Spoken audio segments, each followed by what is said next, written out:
other electronic devices. First up, we're going to have the invocation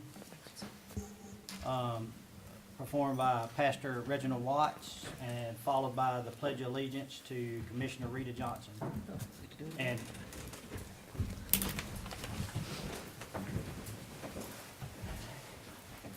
let us pray. In the powerful name of Jesus, Lord, we just want to thank you, God. Lord, we just want to thank you for being you. And right now, Lord, we just asking for you to just bless us, Lord. Guide us and lead us, Lord. Lord, right now I pray for every commissioner on this board right now, God. For our county manager, Lord. Lord, just give them the mind to do the things right, Lord, and to make this community better, Lord. And let us all join in unity and peace and love, God. And Lord, we thank you, we honor you. And it is in Jesus' name your people have prayed. Amen. Amen. Amen. Amen. Please join me in the pledge to our flag. I pledge allegiance to the flag of the United States of America and to the republic for which it stands, one nation, under God, indivisible, with liberty and justice for all. Thank you.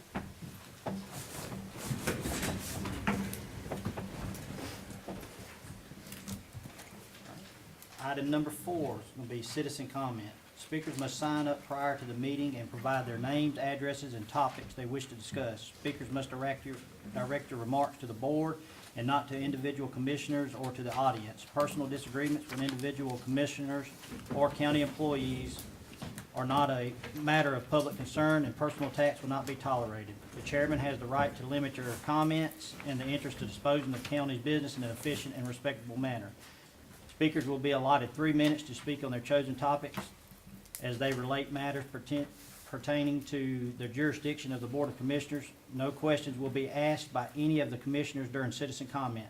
Outbursts from the audience will not be tolerated. Common courtesy and civility are expected at all times during the meeting. No speaker will be permitted to speak more than 3 minutes or more than once unless the board votes to suspend this rule. Dr. Ledbetter. Mr. Vice Chair, the first person up this evening is Oriana Hood. If you would, please come forward and state your name and your address for the record, please.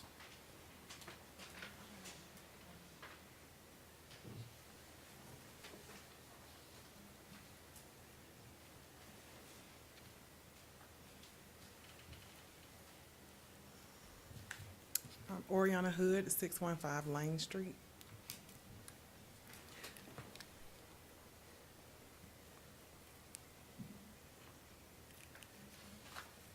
Hello to the panel, those that are joining us via internet and in person.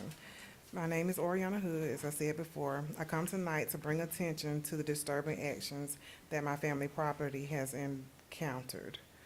There has been trash deliberately thrown in the yard, items missing or moved around by an unknown individual or group. I have lived in Griffin all of my life, and I have never experienced what I have in the past few weeks. I am not sure what they are looking for, but I would like for the county, I've already notified the city, but I would like the county to be aware of the actions of those that may or may not be in from this area. These actions and of others have reminded me of my purse being stolen some years ago. The contents of my purse had my personal information as well as my family's information, 2 boys, 1 girl, and my now deceased mother. My prayer is that these are not the same individuals involved in robbing my family and I. At the time, I was employed with the state of Georgia. I spent over 10 years in employment as well as with Griffin Spalding County school system until my medical conditions became so severe that I had to be wheeled out by stretcher during 2 of my tour duties. It was discovered that along with previous health conditions, I now have been diagnosed with a neurological disorder. There is work to be done, and I am working to improve that part, which was invested in by my grandparents as well as parents. I know that I cannot do it alone. I will be out researching and doing what I can to search for valid and updated resources that will help us to restore what is important to family and community. Did anyone on the panel have any questions for me? All right, thank you. Thank you, ma'am. Ms. Patsy Kingsley.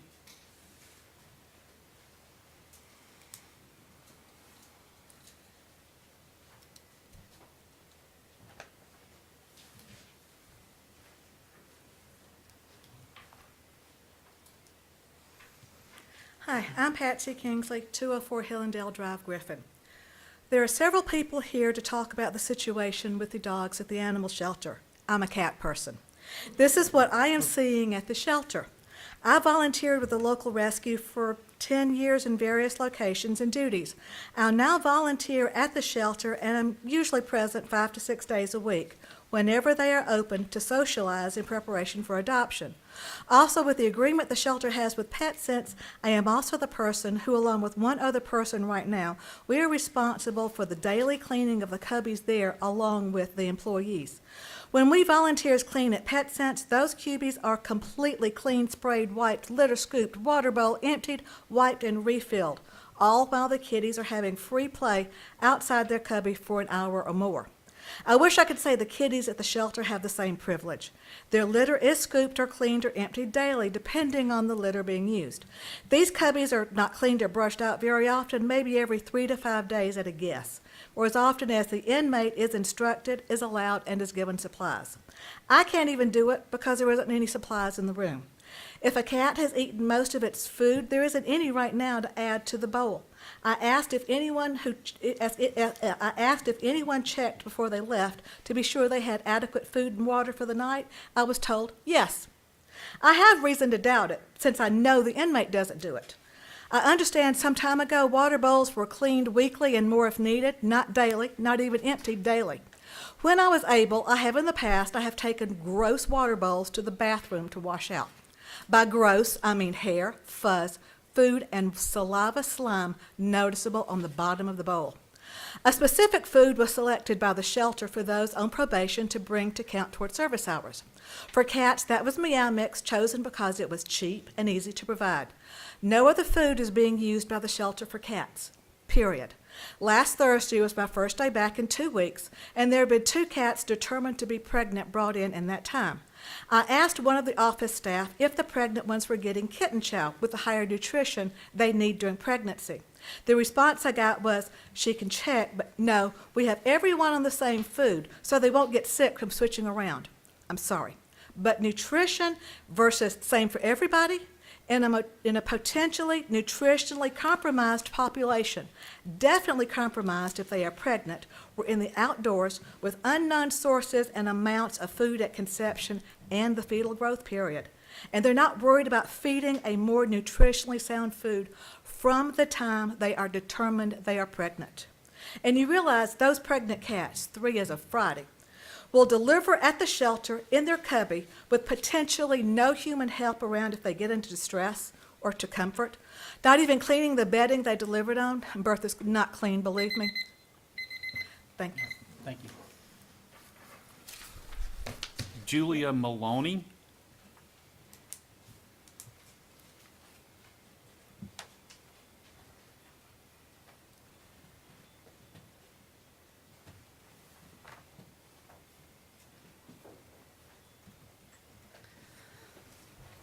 Hello, Julia Maloney, 916 Hamilton Boulevard. I'm also here on behalf of the animal shelter to speak to you about some concerns the volunteers are having. I brought with me tonight the list of Georgia state laws. We've discussed the ordinances before, but these are the actual state laws in regards to animal welfare. The Georgia Code 40-13-13-1 defines the animal shelter, which we all know the definition of an animal shelter, but it also lists here the purpose of providing for and promoting the welfare, protection, and humane treatment of animals. Also, the Georgia Code 4-11-9-3, it shall be the duty of any person impounding an animal under Code Section 4-11-9.2, 16-12-4, or 16-12-37, which is about dog fighting, to make reasonable and proper arrangements to provide the impounded animal with humane care and adequate and necessary veterinarian services. This is not happening at our shelter. Animals are being denied veterinarian care.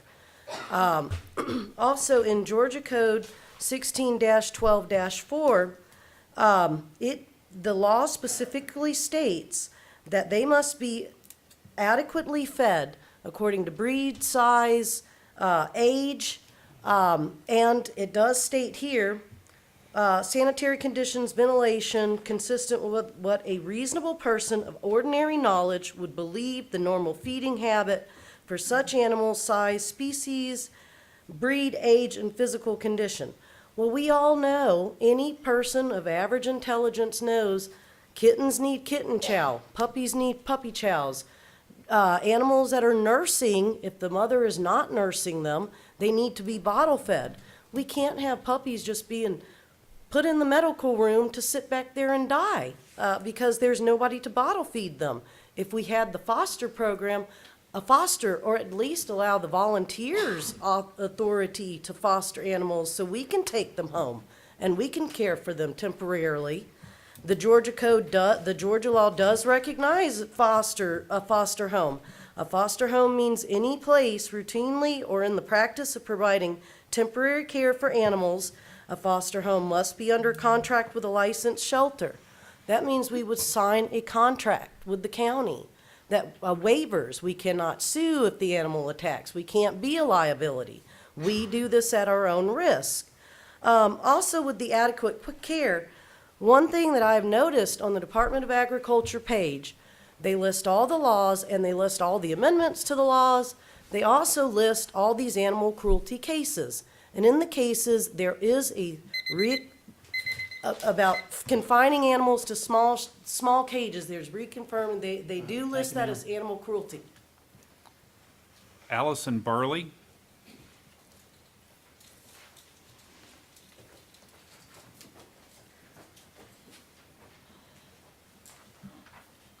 Good evening. My name's Allison Burley. I live at 2785 Highway 81 West in Hampton, Georgia.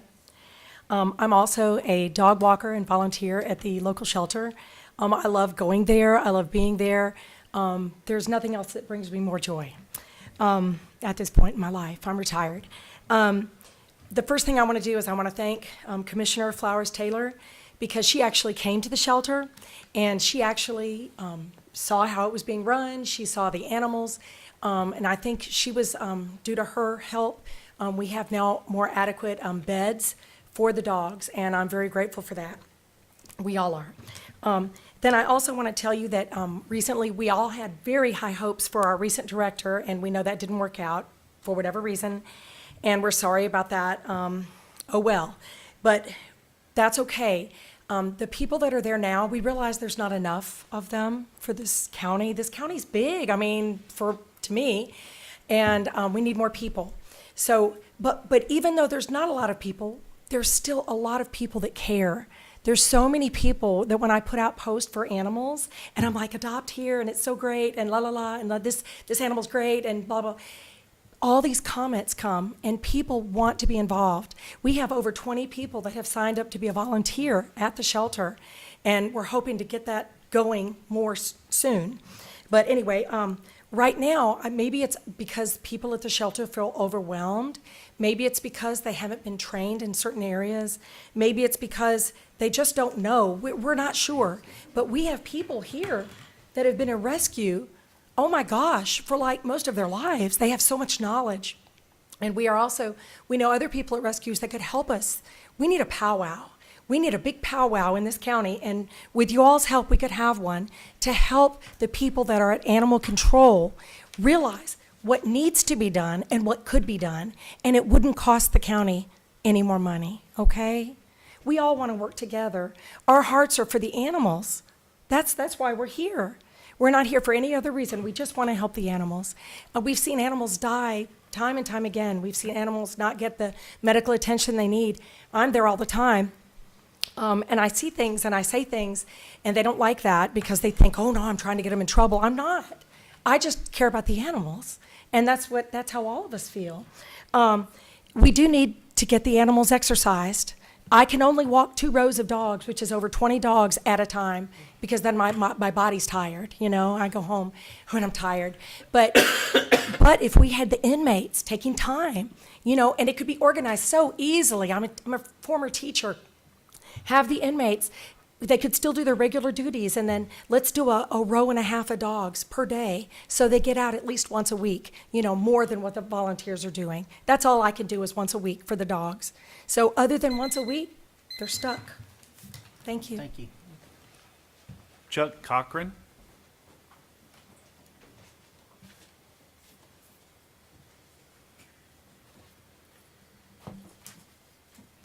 My name is Chuck Cochran. I live at 800 Campground Road, Griffin, Georgia. I'm here to talk about animal control. Y'all have heard it all night long. I have done rescue in this county for 14 years. Me and another lady have vetted nearly 6,000 cats for low income and elderly people in this county. We have never asked the county for anything. The way the funds have been gotten are from volunteers. You have many people in this county that would like to volunteer at the shelter, and if the shelter would allow them and everybody get on the same page, they could do fundraisers to get money for vetting. They could get fundraisers to help the animals in control, and they could also help the elderly and the low-income people in this county. My thoughts are beginning to diminish at the way the county is operating this shelter now. Change comes from the people in this room, and it trickles down. If they don't have the backing of the people you bring into this county to try to make change from the people in this room, change will not come. I would like to see it change. Like I said before, there are many people in this county that can make change. There's many people willing to help. We don't want to stay back 20 years ago. The county needs to move forward.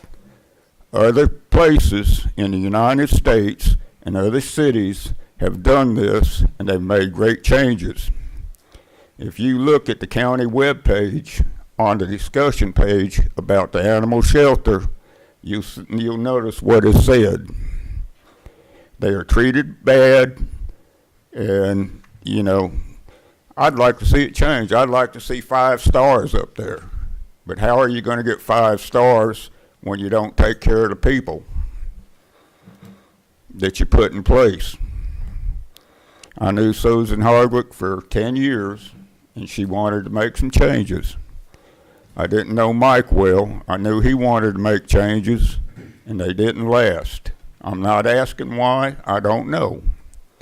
But I know if you're going to change the way this county operates their animal control, it's got to start right here. I've worked with Brett Foster for 10 years. I've never had a problem. In the last 6-8 months, I have been treated poorly by individuals. All right, thank you. Mr. Chairman, there's no one else who have signed up this evening. Okay. Mr. Chairman, I just, some of the things that people said, can you elaborate on anything about this? The comments that were made, all of them regarding the animal shelter.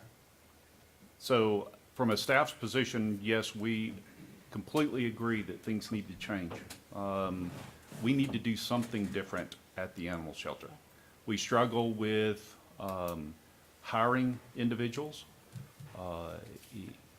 There's a lot of reasons behind that. One of our main reasons that we've encountered over the last 6 or 8 months is our pay is a little low for that position. And we've got to do something different for bringing in leadership for that role in order to move that facility forward. It's a beautiful location. These animals deserve a lot better, and we need to hold our people accountable for that. There are some changes that we also need to make for our volunteer program. working with inmates is it's a task. And thanks to our warden, he has agreed to put together a training event for our volunteers to support them with working in and around inmates. Some of the other things that are going on in the background, our Public Works Department and our Parks Department are working to put 3 dog runs into the yard at that location so we can exercise our babies even more. That should be completed by the end of March, thanks to quite a number of our local home, how do you say it without saying the word? The building community, they are supporting and helping us with donations. So we're able to add some dog runs in that facility that's going to support and help our babies get some exercise. We've hired a CI inmate work detail officer who will be responsible for managing the inmates, so that will free up our ACOs, our animal control officers, and afford them the opportunity to do some of the things that they need to do in our community, which is get our animals adopted, make sure that they are spayed and neutered. Thanks to Commissioner Flowers, we've been able to secure support with the Barnesville Animal Thompson Veterinarian Clinic for supporting us for the spay and neuter program. As the board directed last year, we did put $25,000 into the account for spay and neuter. As Michael was leaving us from the job, he identified 10 puppies that would be in line for for adoption. So we were able to get those animals down to get them spayed and neutered. So we are working diligently with the 2 individuals that are working a considerable number of hours. We have 2 animal control officers that work 7 days. They're on call 7 days a week, 24 hours a day to support our shelter. We've got 88 dogs in the shelter today, and 26 of those babies are under court order, so they can't go anywhere. They're evidence, which makes it very, very troubling, because we'd like to be able to take care of those animals a little bit differently. And working with the courts, we are petitioning the courts to allow those animals to be adoptable.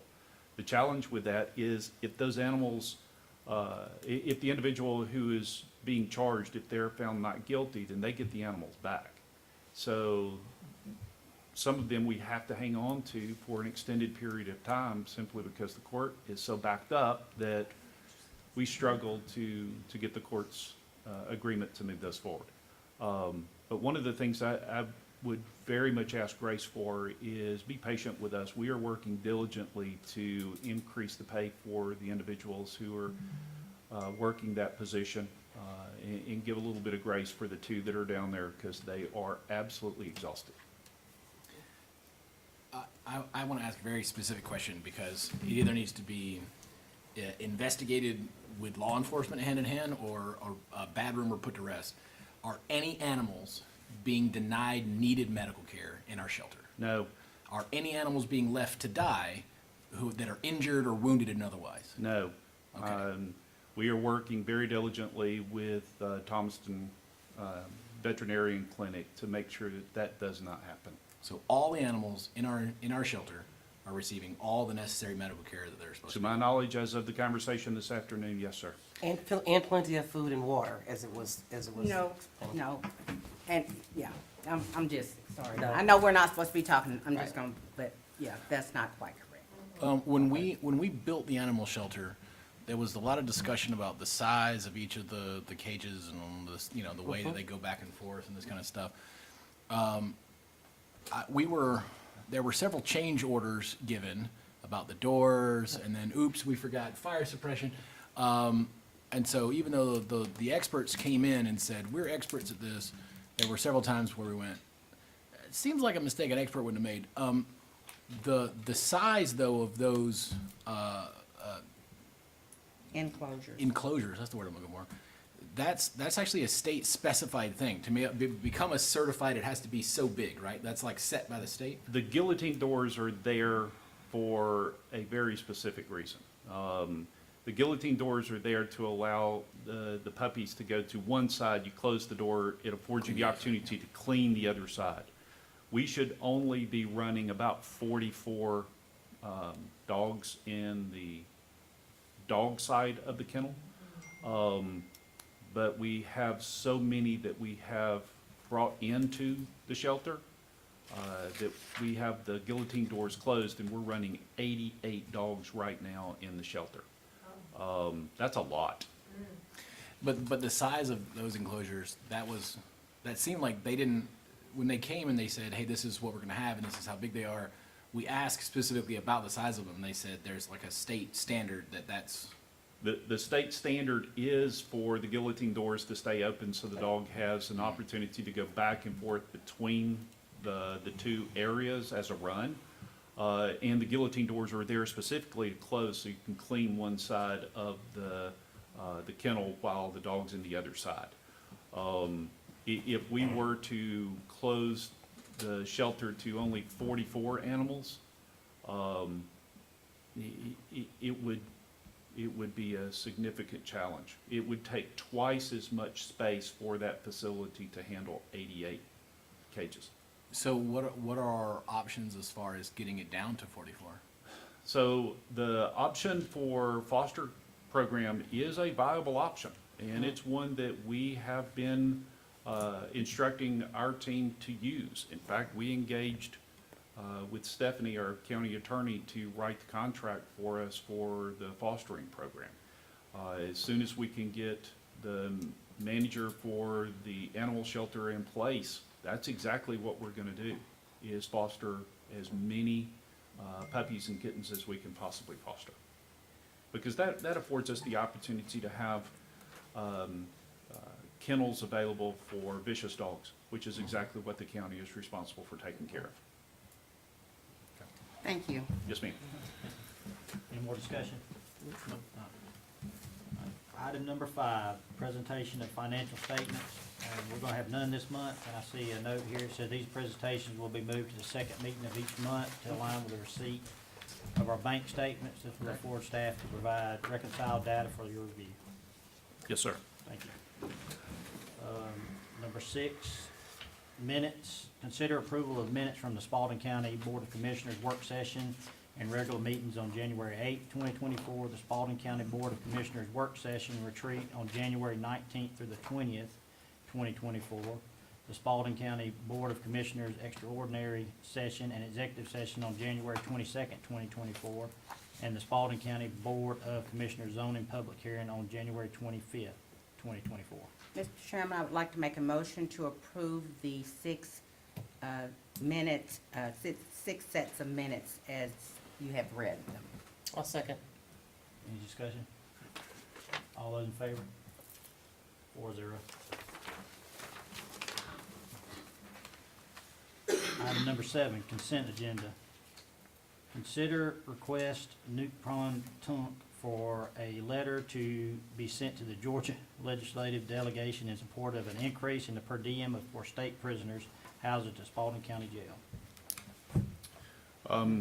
Mr. Vice Chair, the chairman asked that we consider this, and the warden was the one that put the information together for us to raise the per diem for the cost of our of housing our inmates from $22 to $24 per day per inmate. It still costs us money to house and care for the inmates over the $24, but $24 is better than the 22 right now. So So We how do- come we we're do- not asking for 30 or Yeah, I was about to say. 35, because that's what it costs? we have asked for the amount that we actually believe it would cost us, which would be around $27 or $28. The warden did a really good job at pulling the numbers together for Spalding County. There were some of the other counties that charge or that require less money for their daily operations, some down in South Georgia.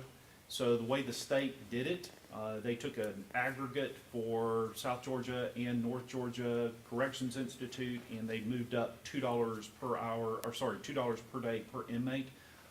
This was all they were willing to do. Last year, I believe the governor was on his desk to sign for $25 an hour, but rejected that because not all of the CIs had responded to the call for data.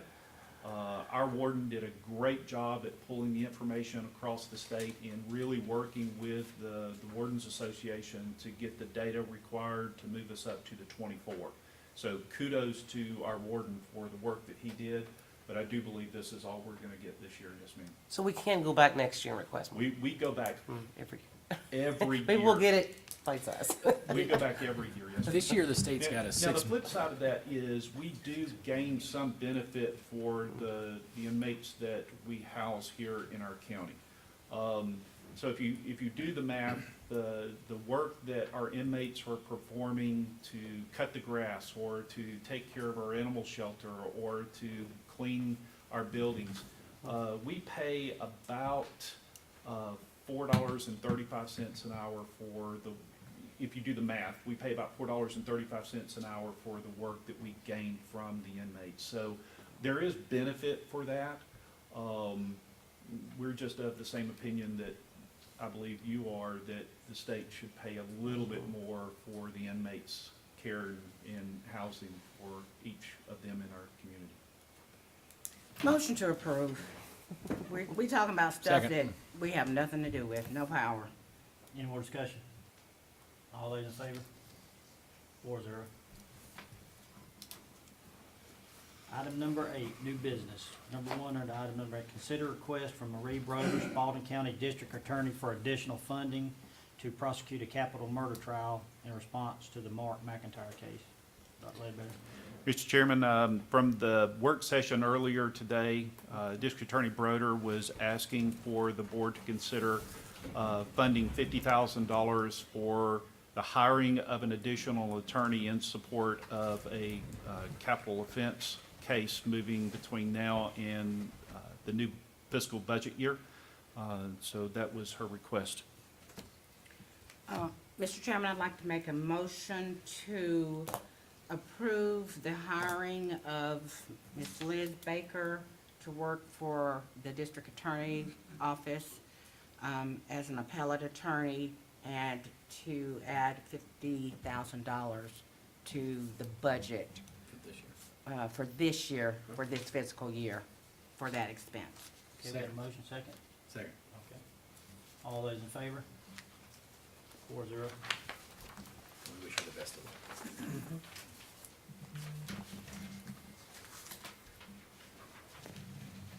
All right, number 2 under new business, consider request from the Spalding County Fire Department to approve and implement the Spalding County Emergency Operations Plan, EOP, promulgation. Dr. Ledbetter. Turn it over to Chief Polk at this time, sir. Hey, good evening again. This is a every 4-year commitment from our department that is required by the Georgia Emergency Management to update our emergency operation plan. That's really a framework of how we organize all of our organizations and agencies and departments in our community should we be faced with a disaster or emergency event. And it just provides what their role is, and it's just a way of being more organized so we can put forth our best effort to take care of the community. It has already been approved by the Georgia Emergency Management. Mr. Chairman, motion to approve the, adopt the EOP from the Spalding County Fire Department. Second. Any more discussion? If the best person in the state to do it can't do it right, no one else can. So this is literally the best man, won the award, best in the state at it. So we're glad to have him. All those in I'm favor? looking with the best team. 4-0. Thank you. Thank I y'all just like to so turn him much. red. Appreciate y'all's support. All right, number 3 under new business, consider a request from Iris Hernandez Garcia for an application permit to hold a Suite 15 quinceanera at her home located at 2160 Rocky Creek Road, Hampton, Georgia. Dr. Ledbetter. Mr. Vice Chair, the consideration is for the quinceanera amplification application that we discussed during the workshop earlier today, and we'd be happy to answer any questions that you may have. Mr. Chairman, I would, Ms. Hernandez is here. did she want to speak? Would you like to speak? If you would, please step forward and state your name and your address for the record, please. My name is Iris Hernandez, and I'm at 2160 Rocky Creek Road, Hampton. And I requested this for a party, like, was it a few weeks, like, for a month ago or so? And I was told by, up in the zoning department by Eva, that, I'm sorry, Miss Kathy, I think it was, that told me that it was supposed to, that I wasn't supposed to get any more permits until, something got processed for rezoning my property, because I now built a home there, and I have that pavilion that I potentially want to make possibly into a event center, because since we built it for my sister's party, we've had friends and family, and a lot of people love our, I guess you could call it like a ranch. It's really nice for events and stuff, and I do know that we've had issues with the noise. So what we wanted to do was, if we could do that, closing it out like it is in Majestic Acres. I don't know if y'all familiar with it. It's like you're in the county as well. Something like that. And then also to be able to extend the hours that way. I know the noise is the biggest issue there with the neighbor. But if we closed it out, you wouldn't be able to hear anything. And I just didn't want to do that yet until I know that it's something that can be worked out and that we can actually get permits and to establish that. So I didn't want to put any more money into it until I know it's a possibility that we could do that. And also being that I built my house there, and I wanted to do this business, basically home-based business, because I have a special needs son, and it's really hard for me to find like a day job with his needs. I'm a single mom. I have him, and I have a daughter as well. So this would really kind of benefit me. And I mean, it would be something else, for the county to have. And I mean, we were willing to, I want to do everything by the book, whatever's required for us to establish this. Like, I want to do it, because that's one way that that I could work from home and be able to attend to my son. And then we also have a building permit for a arena in the back. I haven't finished it for the same reason, because I don't want to put more money in if I'm not going to be able to use it. My sister is in a national team. It's a Mexican sport, and it's like for synchronized horse riding, and they compete state and internationally. In Georgia, it was federalized like 2 years ago, and the first year that they were established, my sister's team actually won Georgia's competition. They went on to nationals in Texas. Then from there, they went to compete in Mexico with like huge teams. So all the local teams, neighbor teams rather, like Tennessee, Alabama, they always get together and do like friendly competitions. It's like a recreational thing for the girls.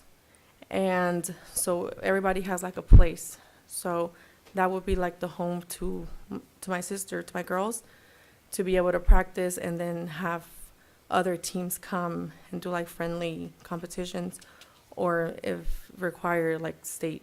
But we have the requirements for the arena according to the Mexico Nationals. So it's a lot of things I know that we're trying to do, but these events are only like spring, summer, and they're 8 o'clock, it's done. These outer events. The banquet hall, that's more like a year-round thing that I want to do to, like my own business, since I already live there. So I know it's a lot to ask, but, I think it will also benefit the county. It'd be kind of expand it more. Our community it's growing a lot in the Hispanic community, and in the sport, it's huge. So I don't know if it's something that, that could be worked out and we could sit down and tell me, okay, well, these are requirements, you have to have this and this, so that you can be established, and used for the public. I want to do that. But I just don't want to go ahead and like close it out and invest more money, if I'm not going to be able to use it in another way. Because I know the noise is one of our biggest issues, and it's always been with that. But doing that, we would not have a single problem with that. So, and I know this, my cousin, like, we already had this, like, this is a family thing. But, I don't want to be having problems with the county to get, like, all the permits and stuff like that. If y'all tell me, okay, well, you can have X amount of events a year or a month, like, I can adjust. But I just want to know if y'all can, like, work with me on that, please. I have a few comments. Per planning and development, you have some structures on your property that you have built that have not been inspected or permitted to be on your property. Is that correct? That was the arena and the barn, but they have permits now. So you're saying that you have a permit for those buildings that were built and they were inspected by the county? They're not inspected because they're not finished. We started them off, but we didn't finish them because the barns, I applied for permits before anything got started, but it just kept pushing out and pushing out. And the people that were keeping my horses, they couldn't keep them anymore. I had to put them somewhere. So we just built that. And then as far as the arena, I didn't know I needed a permit for that, but then I applied for that as well. And then an engineer came out and checked what he had done already. I mean, his own words were that if there was some catastrophe or anything, he would come hide in that barn or that arena, like how well it was built. But there's permits, they've been signed off, and I have a permit to continue finishing it. But at this point, I don't know if I want to, if we're not gonna be able to use it, for the purpose that my sister's practicing and events.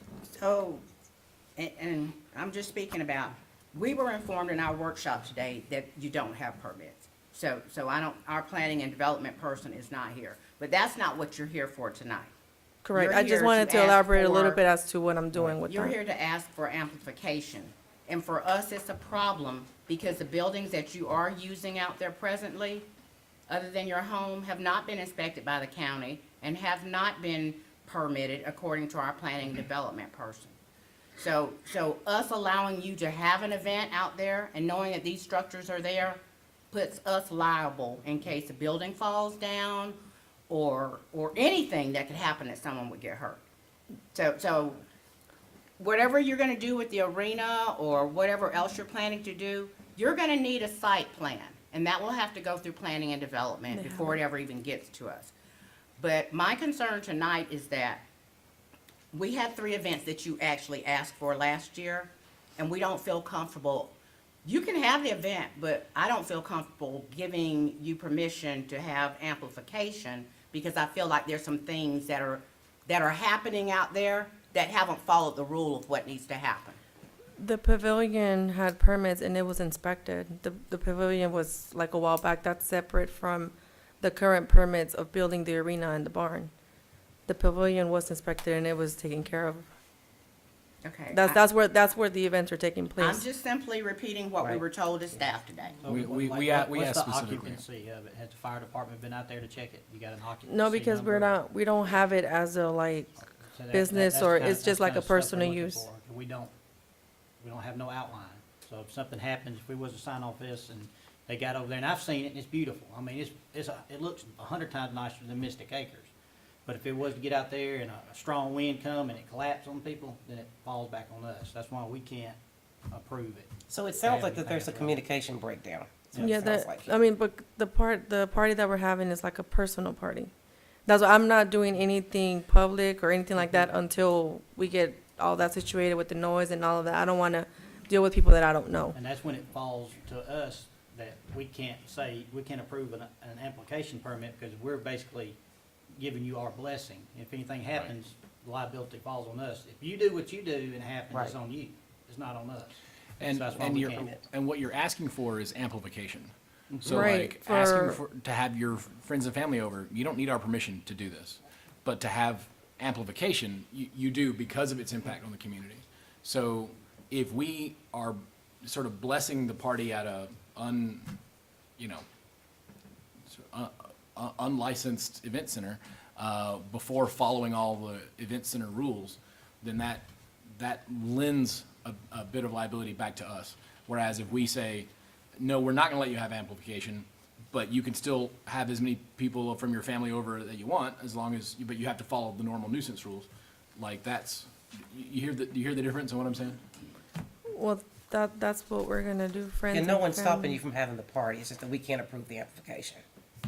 Do we got a motion? So we can't have music Right, at the amplification. It's all about quinceañera? amplification. It's all about how loud. See, amplification essentially lets you go over the noise ordinance, like the normal noise amount. Which is probably what the issue with the neighbors are. That probably makes sense. Right. Right.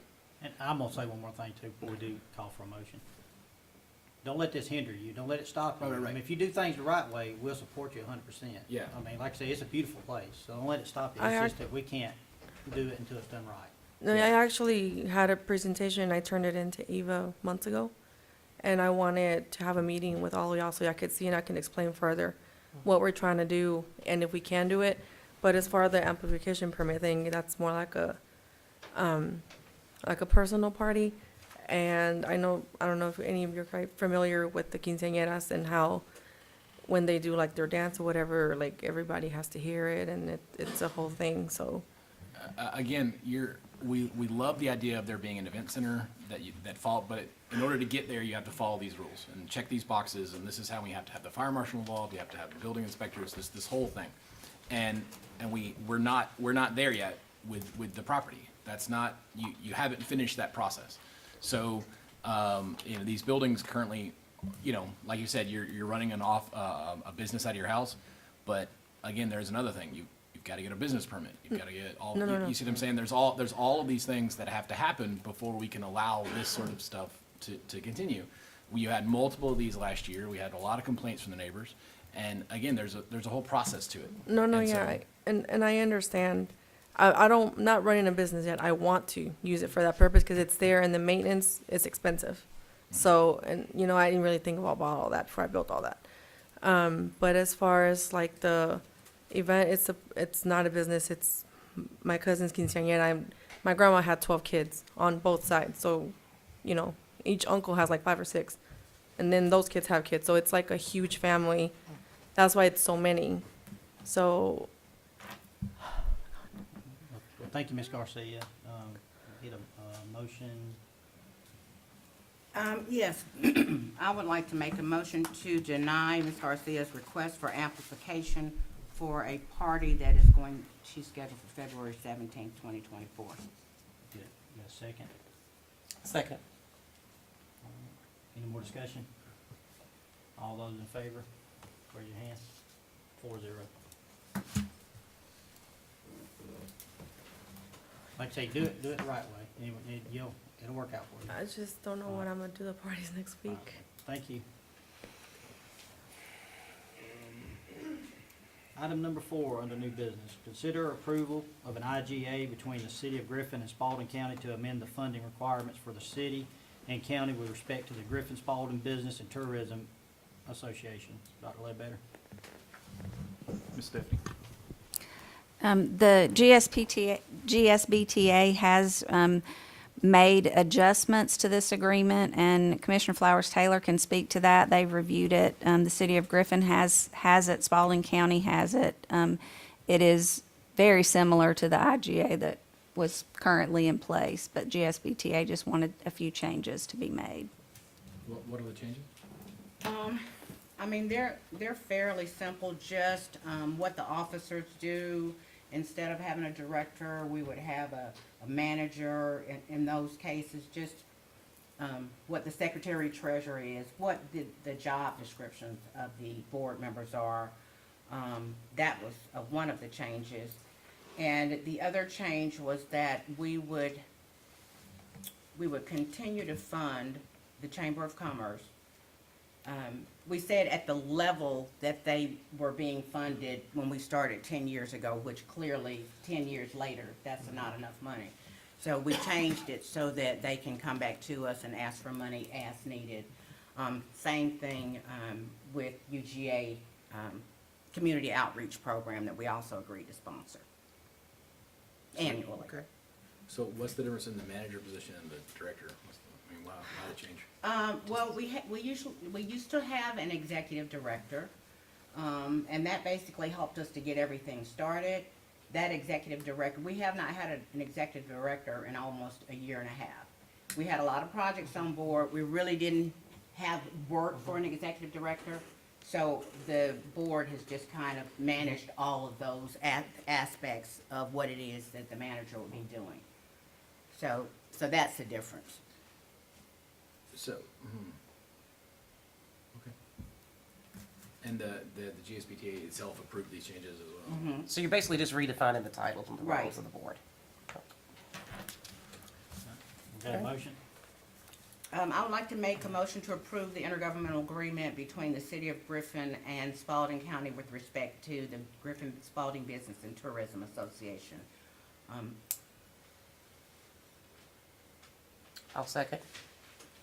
I didn't know she was done there. Yeah. Yeah, I thought I was done. I'm sorry, yeah. I'm still thinking about the last thing, yeah. Yeah. Sorry. We got it all. We got it all, I think. Yeah, All good? All right, all those in favor, raise your hand. 4-0. Item number 5 under new business. Consider request from the Spalding County IT Department to surplus the old telephone system. The new phone system has been installed and there is no need to continue to hold on the old equipment. Dr. Ledbetter? I've got Mike Wyndham here with us this evening, and the old system is worth a little bit, not a lot, but a little bit of money. We're expecting somewhere around $5,000 for the sale of the equipment. Mike? Mike, is it otherwise worth anything at all? I mean, can we use it at all? If we can't sell it, I don't know what we might do with it except recycle it. Target practice. Motion to approve, making the old telephone system equipment surplus so that it might be sold by the IT department. Second. We'll take the 5,000 if we can get it. Any more discussion? I like the plus. Plus, I actually, Mike, while I got you here, and it's not really on this one, but since we're talking about phones and I got the IT guy, we talked earlier about moving some offices. The way that in the old post office building, right? That's the name of the building. If you unplug one of those digital phones out of the line from the trunk line and then move it to another station, it doesn't change its phone number, right? Like that's the old landlines go according to the line, but the digital phones. The digital phones use the internet and they phone home to a server. You could take it home and it'll work like it's your desk phone, Oh, it's not even just the trunk line, just anywhere. anywhere. Wow. So that means that when we call, we won't get a voicemail. A human will actually answer the phone on the other end? Wow. That's the intent, yes, ma'am. Okay, If there's somebody just there to answer. saying. Okay, All those in favor, raise your hand. 4-0. thanks, Mike. Thanks, Mike.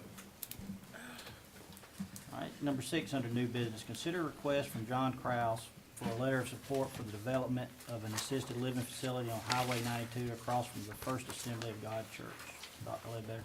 Commissioners, we talked about this during the workshop this evening, and it was my understanding that we would be asking Mr. Kraus or his associate to come and participate with us as an invitation for the first workshop meeting in March.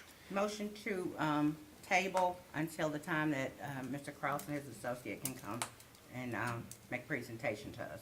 Second. Okay. All those in favor, raise your hand. 4-0. Item number 7, consider request from the City of Griffin to enter into an IGA to provide funding of the estimated local match required for the GDOT funding for the State Route 155 relocation project.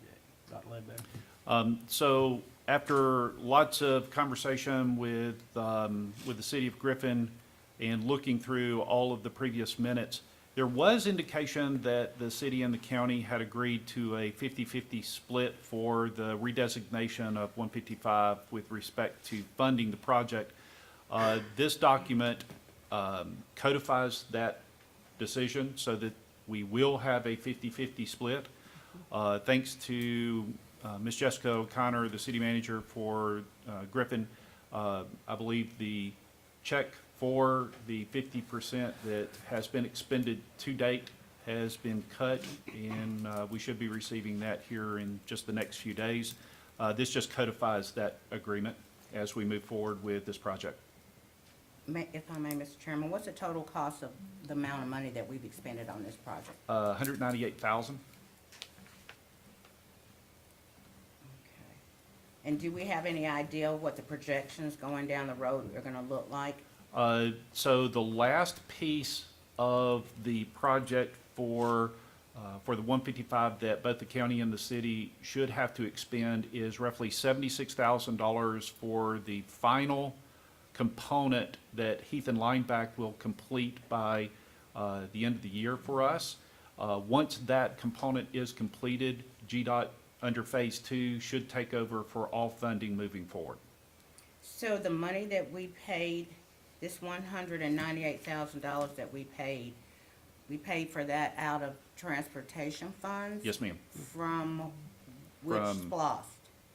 Because we weren't doing transportation It was funds not when out of we a started SPOS. below It that. was out of road maintenance fund.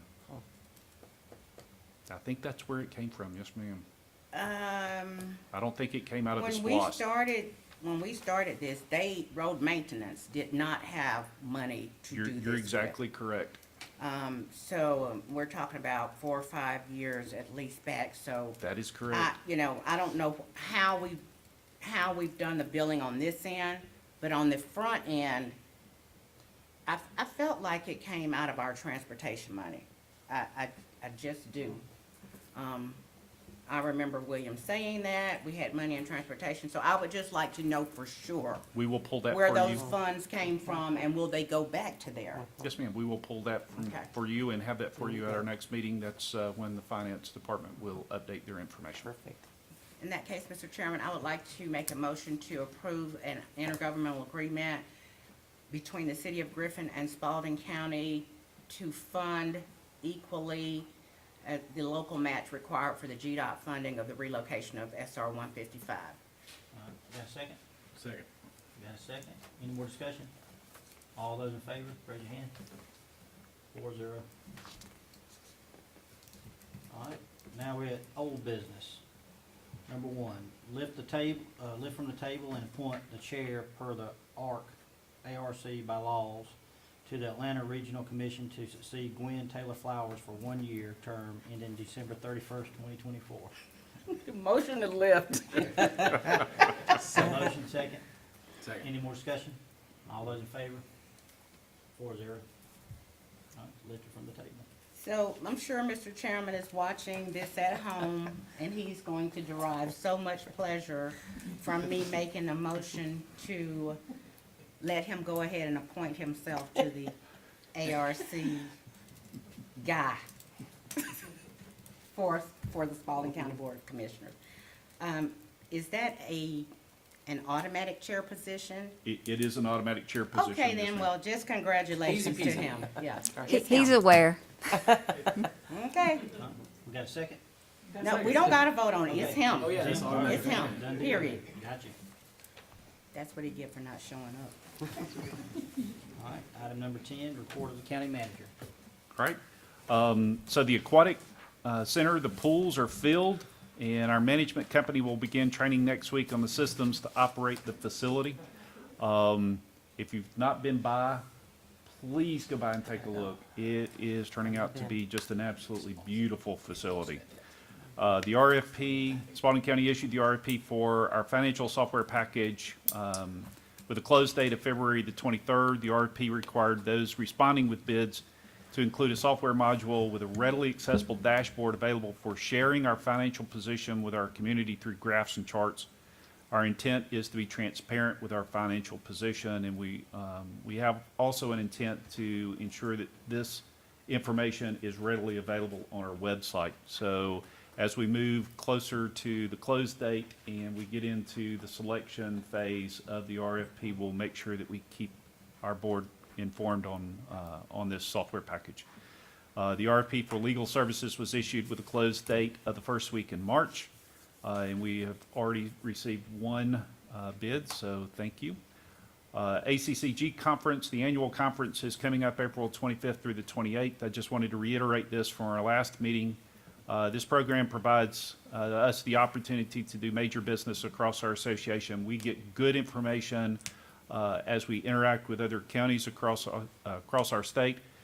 They also provide a significant amount of training for our elected officials and staff. So if you have not made your reservations for the annual conference with Ms. Kathy, we would encourage you to do so before Friday. Land Bank Authority Executive Director, we're working with the City of Griffin. We will begin interviews for this position next week, so we're looking forward to move that program forward. The budget process, our fiscal year 25 budget is in works. Departments will provide their budget request to the Board of Commissioners for their initial budget request by March the 15th and make presentation for their budget request the week of April 8th through the 12th. After the BOC provides direction to the departments, we will return for a final fiscal 25 budget review to you on the week of May 6th through 10th. Our intent is to be detailed and transparent for every dollar we request. So a lot of information is going to transpire as far as budget is concerned over the next few months. Finally, on a very sad note for me, a very glad note for someone else, I am going to miss our county clerk more than you can imagine, and it is my privilege to share with our community that Miss Kathy Gibson is retiring as of this Friday, and for that I just want to say a heartfelt thank you for all you've done. You are amazing, and I'm going to be the first one to do this. Thank you. Thank you, Kathy.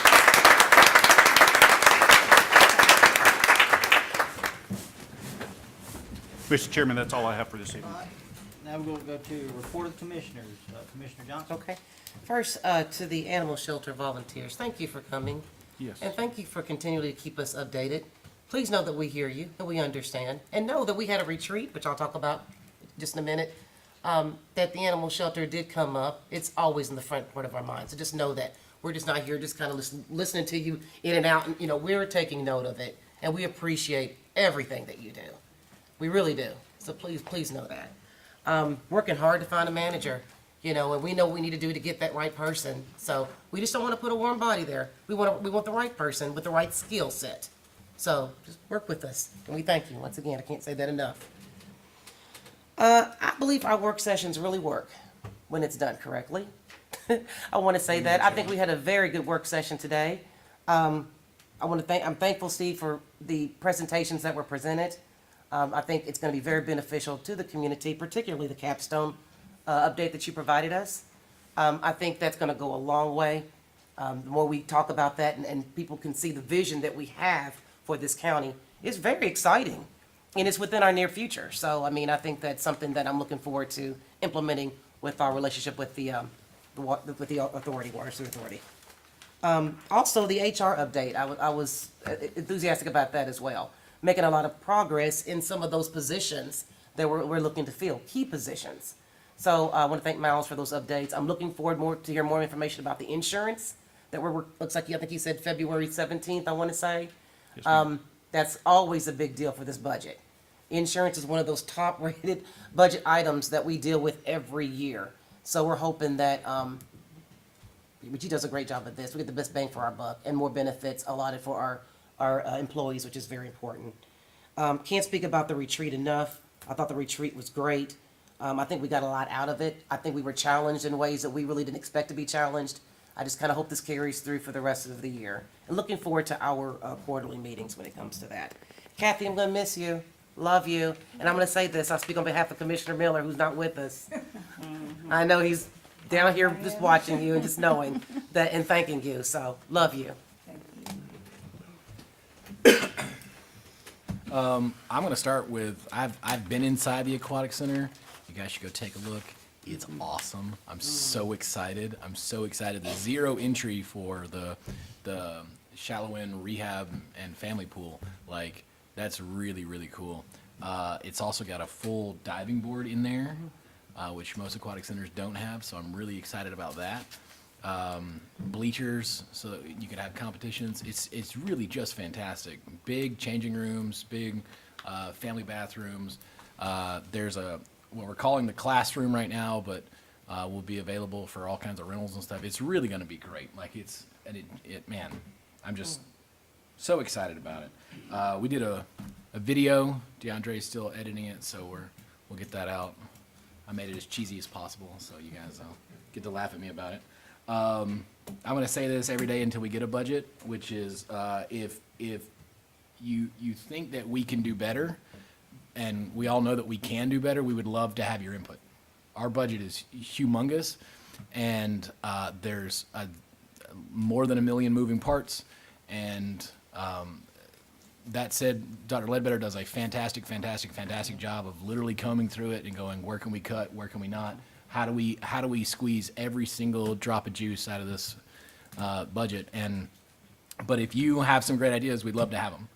You can arrange to come in and meet, and we'll go over. I mean, the budgets are 2 folders, 2 binders that are this thick, and that's just sort of the outlines of them. But we'll go over it with you until you find something that we can change. We would love more input. Just like I tell people all over the county, I go, have you seen on road? And you go, no, I haven't. I haven't been down there. I don't, there's hundreds of miles of roads. I can't drive them all. But we rely on those citizens to call and say, hey, we got an issue here. Oh, thank you for bringing it up. That's what we want from our constituents. Please. It takes everybody to really get this done.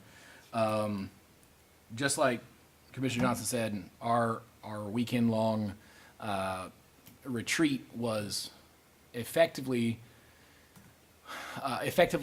about code enforcement and animal control, and how do we do better, and how, like, we're conscious. Essentially every other aspect of the county, we're not just great, we're the best in the state. We have the best emergency manager, we have the best fire chief, like, our sheriff is fantastic. Our DA, and again, not something that a lot of defense attorneys say, our DA is fantastic woman of integrity. I mean, our courts are just every aspect, but we know that we're falling down on animal control and code enforcement. We're conscious of it. It bothers us. It eats us up. And we're trying our best. This is something that we're collectively working on. This is not something that we're ignoring. It is a big deal, and we're doing everything we can. Again, there've been some real disappointments out there, but we really are trying.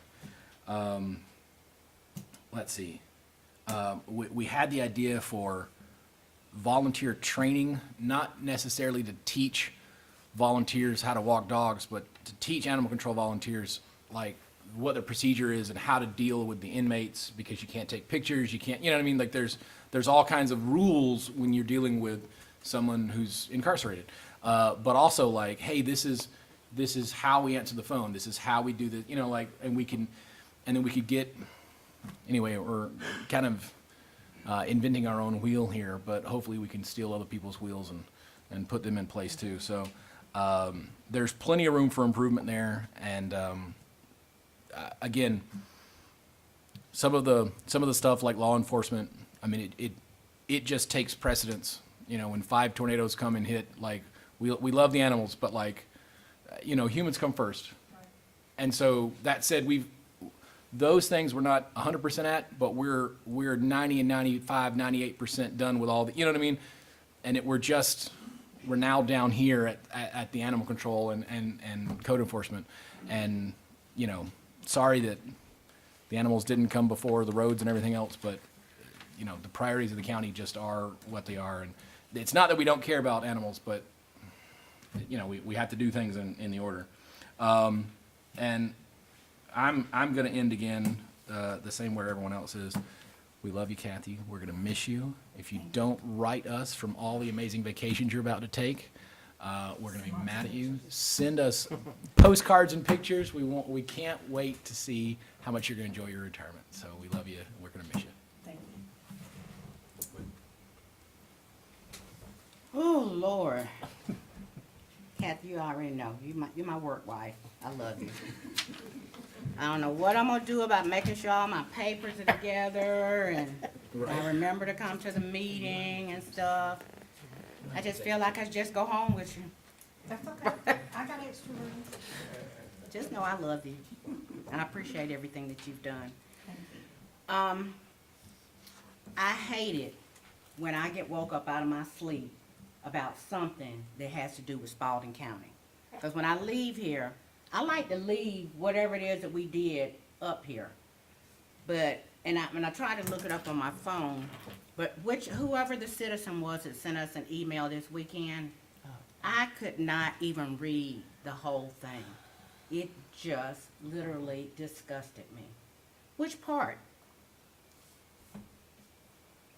I don't understand how come we don't know that you cannot feed every animal the same food. I don't eat the same thing that he eats. If I'm diabetic, I got something else. This is just common sense stuff. Instead of encouraging volunteers, and I know as volunteers we can be a little bit overzealous, but instead of encouraging them in the right way, we do a good job of offending them. And I'm not okay with that. As I shared with Steve today, we've been talking about it for 2 months. We need that volunteer in service. We need those 20 people you got or however many other people in the community to come together and let's get trained so that you can go into the facility and do what's right. I know that the shelter needs an office manager. And I feel really bad that, I'd love to tell Steve, hey, you need to show up out there every morning. But I also know that as a commissioner, there are some things that we can do. Whether that's coming out, making sure stuff is filed or whatever. And I don't care about the animal control officers being mad because we're there. They're there to get paid. So, but, yeah, I learned the hard way. My husband was worked for the city of Griffin, and they had inmates. And I would be coming over, bringing lunch to him and bringing them food, which was illegal. I didn't know it at the time. Asking them about their personal business. That's the kind of stuff that we can't do as volunteers. And so there's rules that we have got to, but you can't get the rules until we give you the class. So that's my thing. That class needs to happen sooner rather than later. I would ask this board for consensus that staff contracts with the Thompson Veterinary Service. I know that they're providing spay and neuter services, but I would suggest that we contract with them not only to provide spay and neuter services, but to provide emergency care for our animals as well, because they do have someone there 24 hours a day. And if we have an animal that comes in late or sick or a kitten or whoever, somebody needs to be watched, they can do that. And in that contract as well, they have the ability to provide us with a vet tech who can come in and do our medication administration records, which clearly right now no one is doing that, which is against the law. And I'm saying all of this stuff to say is that I'm tired of being in this same spot. I'm tired of hearing every time that we come in here that when a volunteer suggests something, we just squash it, or we're not available to let them bring free food to us because it's 5 o'clock. I have suggested this. I think maybe we only have 2 animal control personnel, but maybe one needs to come in at 8 and one needs to come in at 12. Because apparently a lot of the stuff that's not being done is being done in the end. They're trying to go home at 4 o'clock, so really, you fed the dog at 9 this morning, you're gonna feed him at 2 o'clock in the afternoon for the whole night. When are they gonna pee and poop? I mean, you know, you have to think about this, or else you're gonna come in every morning with a mess. So just common sense. I'm allergic to cats, but they still need to get taken care of. We have towels that were donated to us to put in cat pens.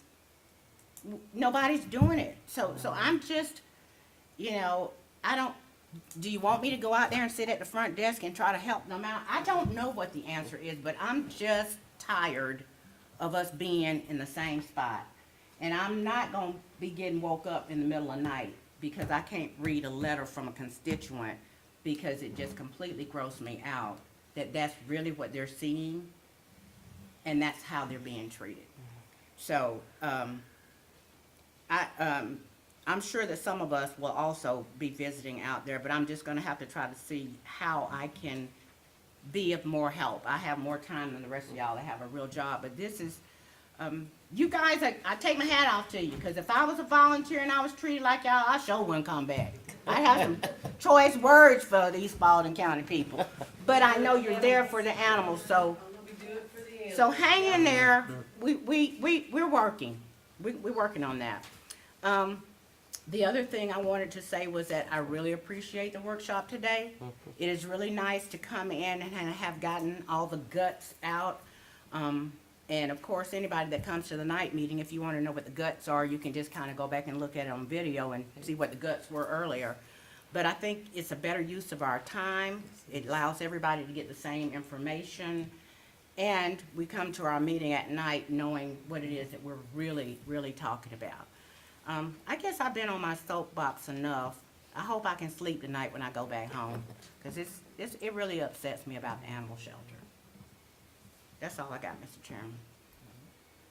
Commissioner Johnson, I tried to get us out of here by 7. Oh, you Never did pretty good. failed. Never failed. You get But it. no, I thank y'all for making this a fairly easy meeting to be my first. If I was sitting on a piece of coal, I guarantee I'd have a diamond up here, because I'm a nervous wreck. You But- did You well. did good. You did good. I didn't know what I was doing. I was just winging it, I promise you. But, Miss Kathy, right before I stepped into office, Mark Miller told me, he said, stick with Kathy, she'll take care of you. And he wasn't lying. I mean, I couldn't have done it without you, I would've been lost. And I really am gonna miss you. Like I said, you got some big shoes to fill, please. Because we're just normal people. I mean, I can't remember half the stuff, you know, but she always does. But, that's all I got. County manager, you have anything? Yes, sir, I've already made my report. And, I mean, county attorney, I'm sorry. I would just like to say that I don't know who's gonna pull the minutes for me from 1995. If, I'm gonna show her where they're at. 1995. Girl. All right, with that, we have no executive session. Motion to adjourn. Second. Second. All those in favor? Say aye. Yep.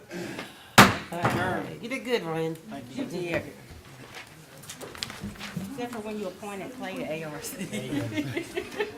He's not gonna like, I'm sure he don't wanna go to the board. Yeah. See, that's why he missed this meeting, because he was like, well, Miss Ryan Kathy has chaired the meeting, so he's got to be. May I give you a